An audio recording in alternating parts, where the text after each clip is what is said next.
Hi! இன்னைக்கு ஆதிக்குட்டி lunch பாக்ஸ்க்கு பீஸ்ஃபுல்லா snack பாக்ஸுக்கு கொஞ்சமா சாக்கோ பாம்ஸ், வெஜிடபிள்ஸ்லாம் ஸ்டீம் பண்ணி குடுத்து அனுப்பிச்சிருக்கேன். ரெசிபீஸ் எல்லாமே சமையல் வித் அமலா சேனல்ல இருக்கு. டிஸ்கிரிப்ஷன்ல சேனல டேக் பண்றேன். செக் பண்ணி பாருங்க. ஸோ ஃபர்ஸ்ட் ஸ்டாண்டர்ட் இப்ப தான் ஜாயின் பண்ண மாதிரி இருக்கு. அதுக்குள்ள 1 இயர் ஓடி எக்ஸாம்ஸே நெக்ஸ்ட் மந்த் வரப்போது.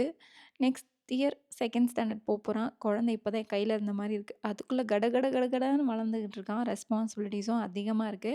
குழந்தைக்கு வந்து எக்ஸாம் ஸ்டார்ட் ஆக போறதுனால நெறைய ஒர்க் ஷீட் குடுக்க ஆரம்பிச்சுட்டாங்க ஸ்கூல்லேருந்து. அது இல்லாம நாங்க எக்ஸ்ட்ரா கிளாஸஸ் வேற அவன ஜாயின் பண்ண வச்சிருக்கோம். ப்ளஸ் அவனுக்கு வாரம் வாரம் டென்டல் செக்கப்ஸும் இருக்கு. குழந்தைக்கு வந்து மவுத் பிரீத்திங் அப்புறம் கொஞ்சம் இஷ்யூஸா இருக்கிறதுனால வாரம் வாரம் அங்க போற மாரியும் இருக்கு. ஒரே ட்ராவலிங்லேயே லைஃப் போயிட்டுருக்கு. எல்லாம் சமைச்சு முடிச்சு ஆதிய குட்டிய கொண்டு போய் ஸ்கூல்ல ட்ராப் பண்ணிட்டு வீட்டுக்கு திரும்பி வந்து அப்பாடான்னு உட்காந்து கொஞ்சம் பிரேக்ஃபாஸ்ட் சாப்பிடும்போது டபுள் ஸ்ட்ராங்கா ஒரு காஃபிய போட்டு குடிச்சேன். பிகாஸ் அவ்ளோ தலைவலி.